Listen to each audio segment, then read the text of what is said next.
Hello, everyone, and welcome back to another episode of the still unnamed weekly roundtable discussion panel discussion that occurs every week. This week we are going to talk about Kickstarter, and I will kickstart this conversation. With Mighty Number 9 was recently in the news. Let's rewind a little bit. And originally, Mighty Number 9, this is, for those of you unfamiliar, they're one of the original guys who worked on Megaman. Yes. Inofune. Yeah. God bless you. He wanted what was their original goal was $900,000 to develop the game. And it just went crazy. Mm-hmm. And they ended up getting $3.8 million. Yes.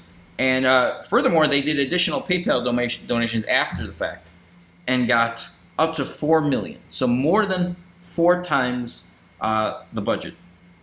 Well, everybody was all happy, and the news has trickled out every so often. But they made the news last week when they said that they want an additional $100,000 to do English voice acting. Yes. They did make it clear that they said everything that they had promised is in the game. But this is a new stretch goal. What are your thoughts on this one, Jason? I don't understand why they're double dipping into the crowdfunding to try to pull out even more money when they have more than enough to be able to implement this. I mean, who are we getting for a voice actor? Are they putting Nolan North in the game? I mean, how much does it actually cost to produce voice acting for a game that, in my opinion, doesn't necessarily need it? I don't recall any of the previous Megamans having voice acting, other than the little sound effects that Megaman himself made.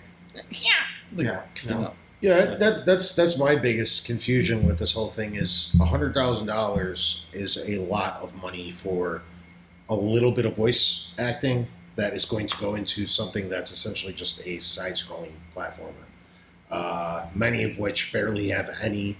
And if you have those couple little 2 or 3 minutes at the beginning of the game that kind of gets you introduced into the story, fine.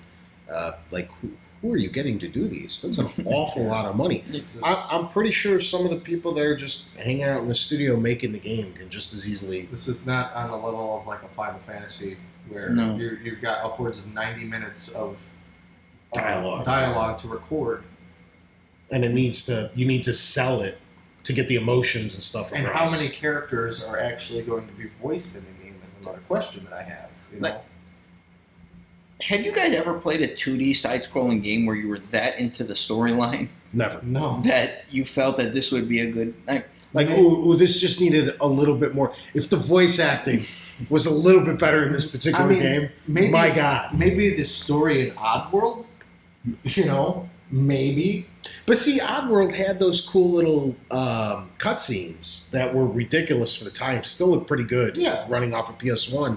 And they gave you so much backstory that you didn't really need much happening while you were playing. But I'm saying that still gave you a progression of the story, though. Yeah. I mean, I can't really. I mean, Double Dragon. I mean, granted, it wasn't a platform, but there's a story there, But when I play, there was really no storyline in the original classic Mega Man games. I mean, before the game started, Mega Man X, they started developing a little bit of story. Yeah. But to me, the storyline was always like, oh, God, there's a text box. Just press the button over and over because nobody cares. Mm-hmm. And I like the sense that Mighty Number 9, I don't know how closely it's actually going to resemble that sort of style, but all I have to go by is it's going to be a Mega Man game-ish.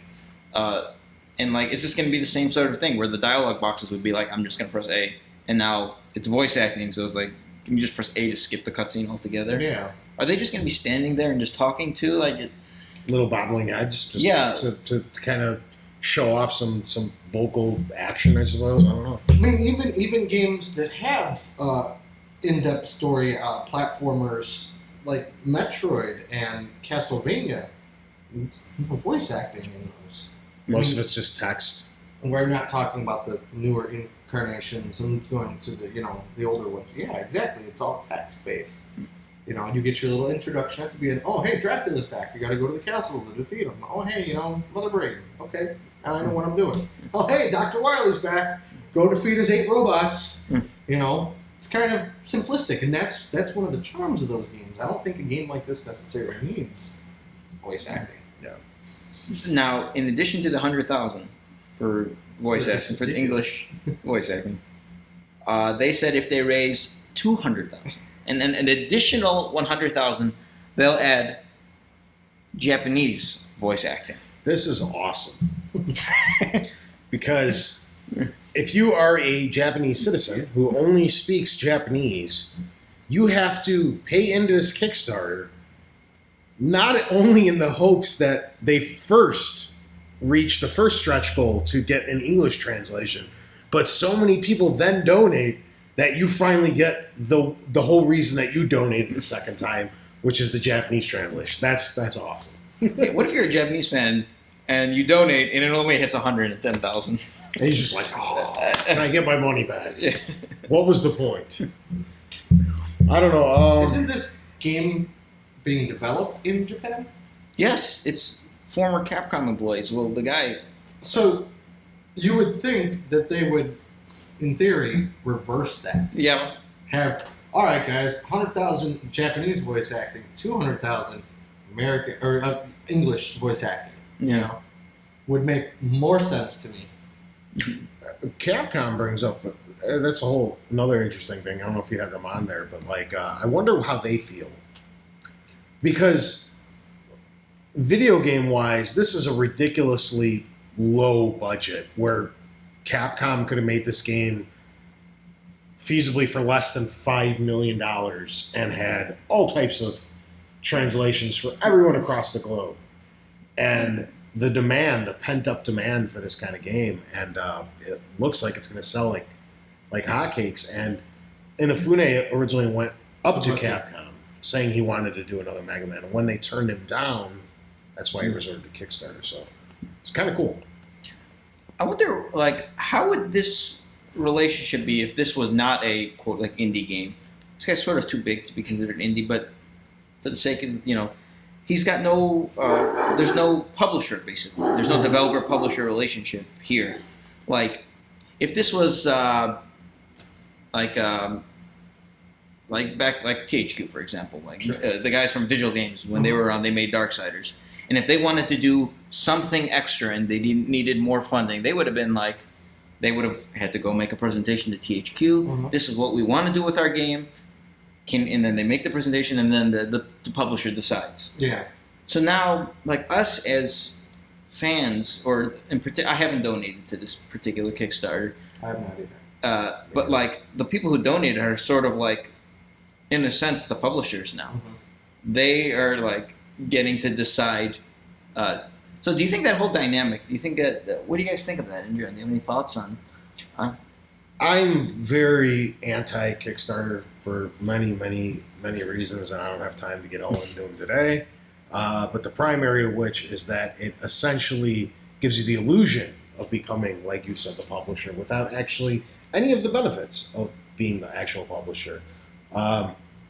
They're kind of going around the old-fashioned way, which is either you went to go get a loan or some way where you had financial responsibility to recoup the initial investment and pay it back and then make a profit. They're just risking fans' money. Mm-hmm. Whether it bombs or not, it doesn't matter because they're playing with your money. With the whole publisher argument, the publisher has that kind of say where they can go, no, this is a terrible idea because it is their money. But if it's a great idea, they're also going to make a ton of money off it. Whereas regular fans could just be like, yeah, go ahead, or whatever. It doesn't affect you in any way, shape, or form. I don't know.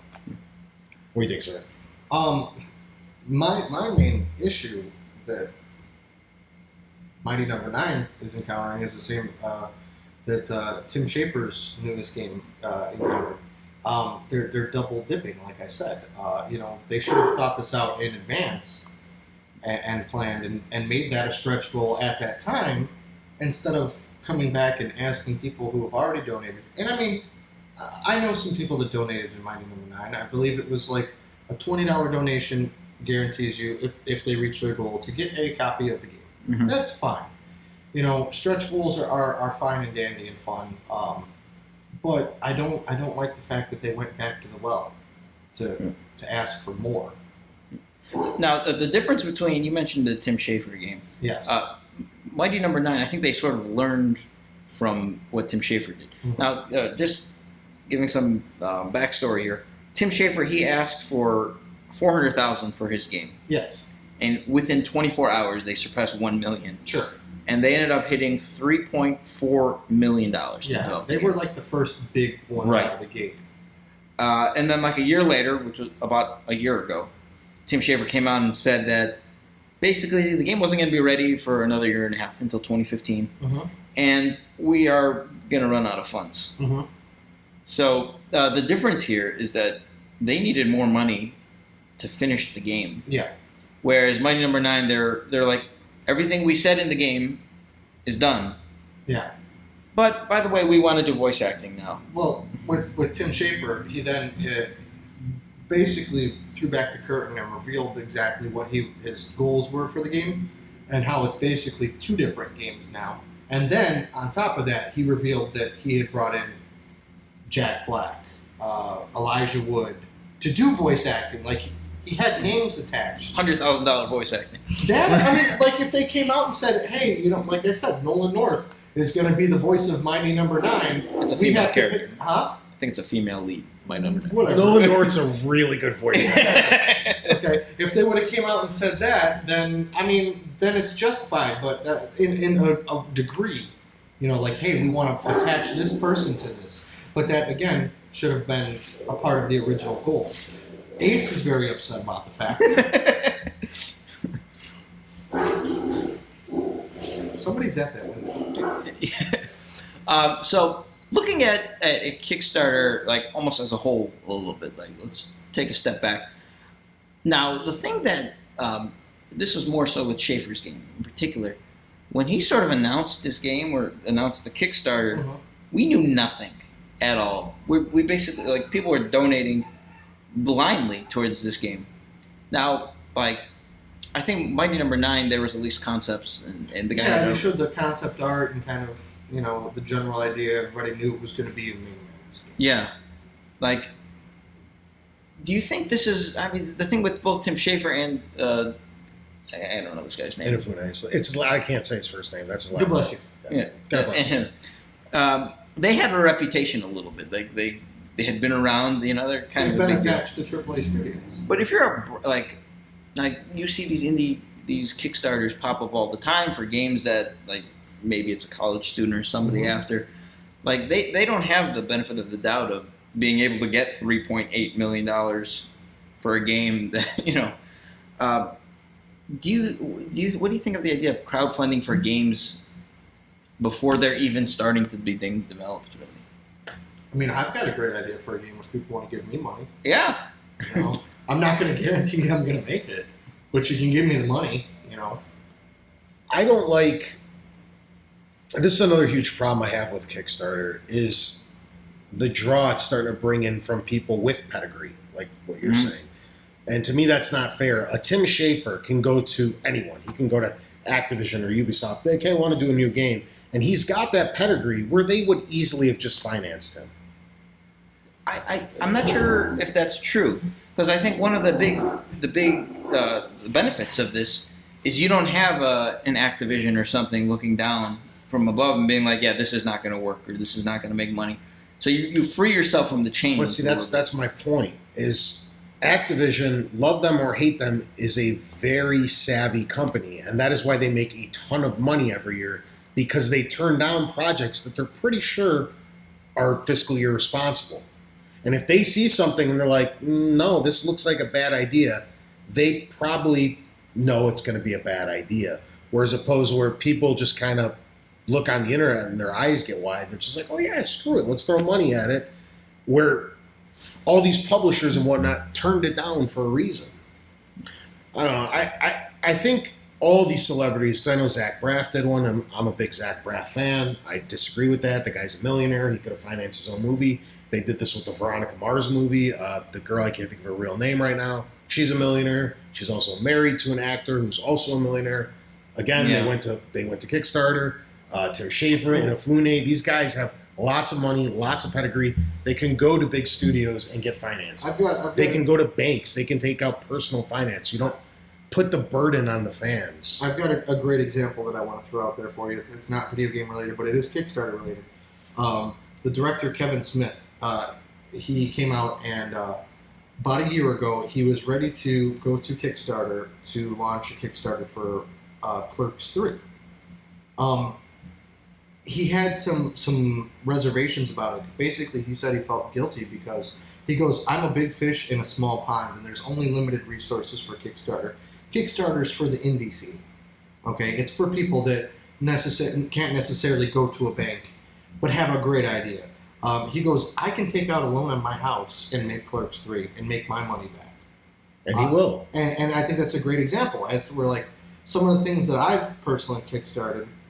One of my favorite local bands wanted to do another album, so they took to Kickstarter. They asked for a very small amount. I believe it was like $15 donation guarantees you the album. You know, we did one for a local restaurant that's opening because they needed to have the capital to go to the bank and ask for more money. Even City of Titans, the spiritual successor to City of Heroes, it was a community that came together and said, all right, well, we have some knowledge and some programs, but we need to go in, we need to buy Unreal Engine, the software license for that to make this come true, as to where, like, a big group of people can't necessarily go to a bank like that. They have to go through all the steps and the channels. But now they're doing it. I don't think these celebrities, if we'll call them that, Tim Schafer, Zach Braff, I don't. If they came out and said, "Hey, I want to do an indie game, a one-off indie game. I want to do a sequel to Brutal Legend." EA turned me down. They said they didn't want it, but the fans, you guys say that you want it. Then I can understand a little bit. But like, God bless you. He said he went to Capcom to ask to do another Megaman. Creator of Megaman. And God bless you. And they turned him down. So I get that, but it's also like this moral boundary of it, of like, okay, well, guess what now, guys? Now I'm going to ask you for more money, even though we exceeded our goal by 4 times, and we've got this proverbial bankroll here sitting here. The one thing that bothered me about this is there's no transparency here. Mm-hmm. I want to know how much this guy himself is taking in. Because if he's making 6 figures or something for this game, it's over 2 years or whatever, so maybe total. But exactly. Like with I Fight Dragons, when they put their Kickstarter campaign together, they actually showed the breakdown for how much it's going to cost to go to the studio, how much it's going to cost for us to press the prints, the digital masters, the artwork. They gave an entire layout, not just, hey guys, look, I got a picture of a new video game character that I want to make. Right. Kind of looks like Megaman, Yeah. Well, in particular, the voice acting. Show me how much it's going to be to rent the studio, what voice actors, what's the cost, and what cut you're going to take. I'll do it for $20. Yeah. I think Tony's going rates 30. What do you guys think? Mighty Number 9 featuring the voice Tony and of FWD Compatible. For $50 cumulative. Yeah. So, last question is, do you think Kickstarter is going to be here? Do you think it's going to last, in particular in the video game world? Are we going to see more of these in the future, or you think this is a fad almost? I think it'll continue on for quite some time. People don't see how shady it really is. Now, there are some success stories, I'd say. I'm not saying that something great can't come out of Kickstarter. I'm saying there's different ways that stuff should be gone through. And my ideal Kickstarter is almost like a mini stock market, where if you donate, whatever, because there's been Kickstarter for a couple hundred years. It's called the New York Stock Exchange. You take regular people's monies, like $10, $15 from everybody, You pool it together and you finance something. And at the end, if the company does well, you get kickbacks. You actually get money on your investment. Yeah. And Kickstarter doesn't do that. They're taking your money, they're investing it, they're risking your finances to put together their dream, and when it comes true, they get the money. You don't get anything. You're taking on all the financial burden for no profit. It makes no sense to me. The one thing I'd say is okay. If you get $20, you pay $20 and you get a copy of the game. You're basically pre-ordering the game. That's the way I sort of consider it. Now it could be completely It's when garbage, they get crazy and they ask you, there's like $1,000 stretch goal, and Tony's face is in the game. Stuff like that. Again, I'll do it for $30. But yeah, Any final thoughts? If they, like you said, if they said, okay, we're going to ask for $20 per person. If we reach $400,000, we're going to make the game. If not, you get your money back because that's how Kickstarter works. So then everyone's guaranteed a copy of the game. Then they go, okay, well, if we exceed our goal, then everyone gets these other bonuses. If they have like a set price instead of these tiers they offer, there's other ways to get that same game. If they went through the proper channels, you can still pre-order it, and somebody who actually invested money, like a company or a bank or a publisher, I think can turn money around. I think the one workaround for this, though, and I don't disagree with you. Again, it's kind of like part of me understands the reasoning behind it. Part of me sees Tony's point of view on it. But like I said, I understand. Like, yeah, they could go to a publisher, but like, let's take the guy who created Megaman, for example, and Capcom told him no. Okay, but he really wants to make a new game. He knows the fan demand for it. He's proving the publisher wrong. Sure, he could go shop around to other publishers for a year or whatever and try to get it financed. But again, like I said, if there was like a set limit, like, okay, we're going to open it up, it's $20 per person, you're guaranteed a copy of the game if we reach our goal. Okay. Then the stretch goals are, if we hit 1 million, then we're going to give everybody 2 copies of the game, or whatever the case, however it works. That makes more sense than having these crazy tiers that they offer, where it's like I said, for $5,000, you get your name in the credits as an executive producer. We'll fly you out to the set to, see how the video game's made. Stuff like that's a little far-fetched for me. One we did not mention, which was a little outrageous. I don't know if it's actually Kickstarter or some other crowdfunding, but Shaquille O'Neal's new game. I think that's a GoFundMe one. Shaq Fu? Yeah, Shaq Fu too. Because Shaq is broke and has no money. Really? I don't think he's... Sarcasm.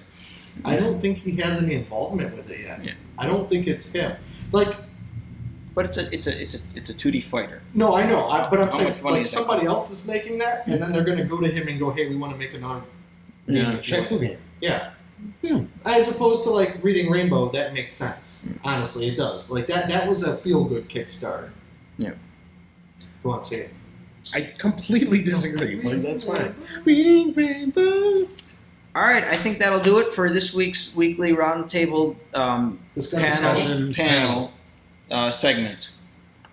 Weekly. Yeah. So if you have new suggestions for a better title, please post them in the description somewhere. It's getting Get so them hard. to us. So thanks for watching, and we will see you guys next week.